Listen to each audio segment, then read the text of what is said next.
જોવો છો YouTube ના સ્ક્રોલ કરો છો એમાં તમારી આંગળીઓ જે ફરે છે ને, યાદ રાખજો ભવિષ્ય પણ તમારું એવી જ રીતે ફેંકાઈ રહ્યું છે. તમે જે ગેમો રમો છો એની 90% ગેમ આઉટ ઓફ કન્ટ્રી ની છે, વિદેશી છે.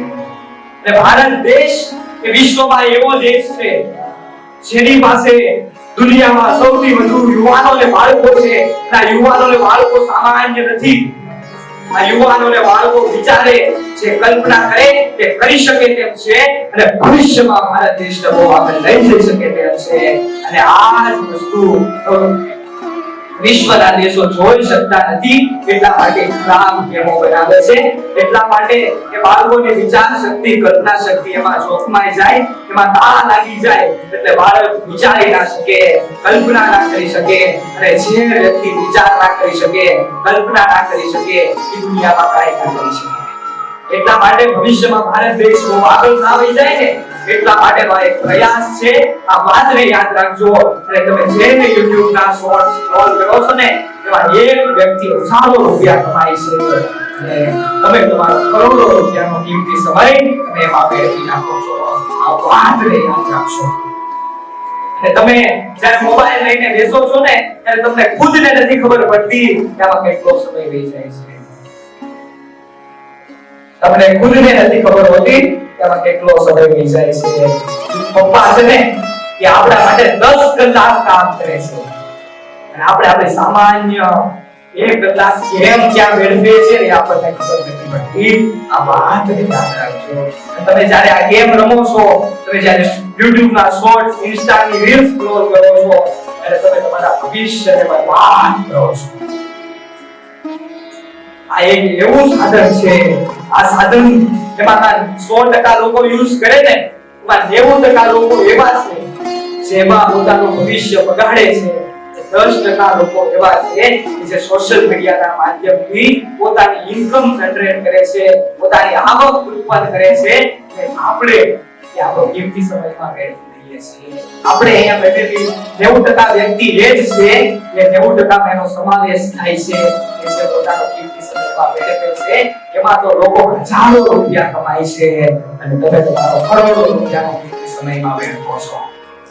આ દેશમાં ઘણા એવા ઉદ્યોગપતિ છે, ઘણા એવા સફળતા પામેલા લોકો છે, સફળ પુરુષો છે, એની પાસે પણ 24 કલાક છે અને આપણી પાસે પણ 24 કલાક છે. યાદ રાખજો, એ જ નહીં, ખરાબ આદતો દૂર છે, આપણે ખરાબ આદતોની અંદર છે. એટલા માટે આપણે લોકો સફળ થતા રોકી રહ્યા છે. આ દુનિયામાં આ પૃથ્વી, આ ધરતી જેની ઉપર આપણે બેઠા છીએ ને, આ ધરતી એ છે કે જ્યાં સેવા, સહકાર અને સંગઠન અને પ્રેમ, દયા અને પ્રોત્સાહનનો ભાવ જેને આ દુનિયાને બતાવ્યો, એ ભગવાન મર્યાદા પુરુષોત્તમ રામ પણ જન્મેલા છે. જેણે આ જગતને પ્રેમ અને દોસ્તીની વ્યાખ્યા શીખવાડી, એ ભગવાન કૃષ્ણ પણ અહીંયા જન્મેલા છે. અને જેને લાકડી લઈને તોપુ તગડી, એ ગાંધી પણ અહીંયા જન્મેલા છે. અને પોતાએ કોઈ શસ્ત્રથી નહીં, પોતાના શબ્દોથી 562 રજવાડાને એક કર્યા. એ સરદાર વલ્લભભાઈ પટેલની પણ આ જ જન્મભૂમિ છે. ઉઠો જાગો ને ધ્યેય પ્રાપ્તિ સુધી મંડ્યા રહો, એ સ્વામી વિવેકાનંદની પણ આ જ જન્મભૂમિ છે. એટલા માટે આ એક મહાપુરુષોની અને ભગવાનની ભૂમિ છે. ત્યારે આ ભૂમિ પર આજે એવા દુષ્કર્મો થઈ રહ્યા છે, એવા કામો થઈ રહ્યા છે, એવા બાળકો આજે વ્યસનો અને ખરાબ આદતોથી પીડાઈ રહ્યા છે. આપણા માટે આ શરમજનક વાત છે, કારણ કે આપણે આ પૃથ્વીની રામા, પૃથ્વીમાં ભારત દેશ છે, એમાં આપણી આ ભૂમિ એ દેવોની ભૂમિ અને મહાપુરુષોની ભૂમિ તાજ જાય છે. એને શરમ અનુભવાય છે. આ વાતને યાદ રાખજો. આજકાલ જે આ ઘટનાઓ સર્જાય છે ને, એનું ઉદ્ગમ બિંદુ એટલે છે વ્યસનો. એનું ઉદ્ગમ બિંદુ એટલે મોબાઈલ અને આપણે સમય વેડફી રહ્યા છીએ એ છે. એનું ઉદ્ગમ બિંદુ એટલે કે જે આપણે ન ખાવાનું ખાઈએ છીએ અને ન પીવાનું પીએ છીએ ને, એ છે. જ્યારે ન ખાવાનું, ન પીવાનું પીવો છો ને, ત્યારે એક વસ્તુ એ પણ ઉત્પન્ન થાય છે, એ છે ગુસ્સો.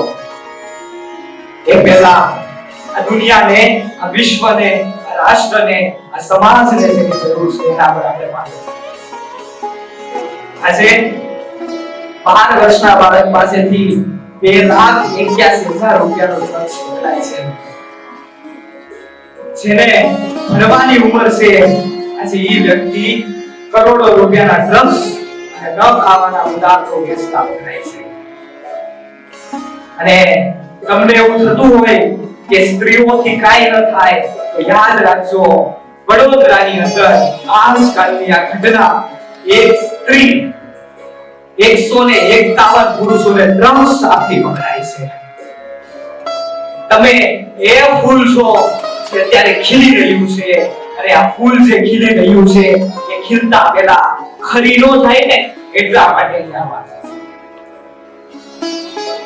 તમે અત્યારે એ ફૂલ છો, લોકોની નજર ડાયરેક્ટ તમારા પર પડે છે, અને આવા જે ન ખાવાના પદાર્થો વેચતા લોકો છે ને, એ સૌથી પહેલા આવા બાળકોને પકડે છે. જીવનમાં ક્યારે જો વ્યસનનો વિચાર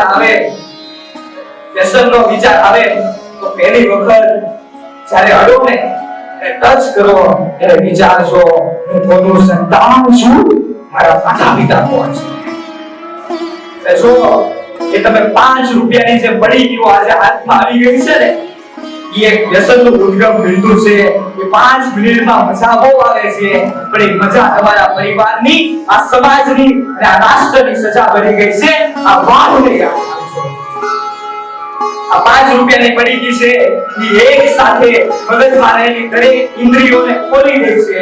પણ જ્યારે મગજની બધી ઇન્દ્રિયો એક સાથે ખુલે છે ને, ત્યારે યાદ રાખજો, ત્યારે સૌથી પહેલો વિચાર ખરાબ આદતોનો આવે છે. તમને એમ થાય છે કે આ 5 રૂપિયાની પડીકીથી શું થાય? આ 5 રૂપિયાની પડીકીથી વ્યસન કરવાની શરૂઆત થાય. આ 5 રૂપિયાની પડીકી તમારા ભવિષ્યને જોખમમાં મૂકે છે, એ ભવિષ્યને બરબાદ કરે છે. અને આ બાળકો, તમે આજે જે પણ પદાર્થ ખાઓ છો, ન પીવાના જે પદાર્થ પીવો છો, તમારા ભવિષ્યને બહુ ડિસ્ટર્બ કરે છે. આ વાતને યાદ રાખજો. અને જે વ્યક્તિ વ્યસન કરે છે ને, એ વાતને મારી પકડજો, જીવનમાં દરેક જગ્યાએ આ વાતને એપ્લાય કરજો.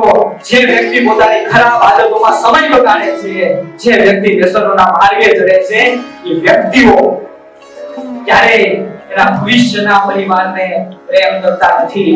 એના ભવિષ્યમાં આવનારી પત્નીને એ પ્રેમ કરતા નથી. એની પત્ની વિધવા થાય ને તો એને કઈ ફરક પડતો નથી. એના સંતાનો રસ્તે રખડે ને તો એને કઈ ફરક પડતો નથી. એના મા-બાપ સંતાન વગરના થાય ને તો એને ફરક પડતો નથી. એટલે જ્યારે તમારો કિંમતી સમયમાં મેળવો છો, જ્યારે તમે તમારો એમાં વ્યસનોમાં તમારા ભવિષ્યને ખરાબ કરો છો ને, તો યાદ રાખજો, જે વ્યક્તિ પોતાના પરિવારને પ્રેમ નથી કરતા, એના મા-બાપને પ્રેમ નથી કરતા, એ લોકો 5 રૂપિયાની પડીકીઓ ખાય છે, એ લોકો પોતાનો સમય ગમે ત્યાં વેડફે છે, એ લોકો જંક ફૂડ ખાય છે, એ લોકો પેકેટ ફૂડ ખાય છે. એના સ્વાસ્થ્યની એને કાંઈ પડી નથી, એની હેલ્થની એને કાંઈ પડી નથી, એના પરિવારને કાંઈ પડી નથી. એને તો માત્ર એનો સમય પાસ થાય, ટાઈમ પાસ થાય, એને મજા આવે. વ્યસનો કરીને 2 મિનિટની મજા આવે છે ને, એટલા માટે આ વ્યસનો ભવિષ્યને બરબાદ કરે છે. આ તમારી 5 રૂપિયાની પડીકી તમારા મા-બાપે આપેલા સંસ્કારો ઉપર ડાયરેક્ટ અસર કરે છે. યાદ રાખજો, જીવનમાં જે વ્યક્તિ વ્યસન કરે છે, એ દુનિયાથી બહાર જાય છે. તમે જે સેલિબ્રિટીઓને, તમે જે લોકોને જોવો છો, જે આજે સમાજમાં, વિશ્વમાં જેનું આગળ પડતું સ્થાન છે, બતાવો મને એમાંથી એક વ્યક્તિ કે જે પોતે દરરોજ વ્યસન કરતો હશે, ને કરતા હશે, નો ડાઉટ વ્યસન કરતા હશે, એની આ સમાજમાં એટલી ઇજ્જત નહીં હોય.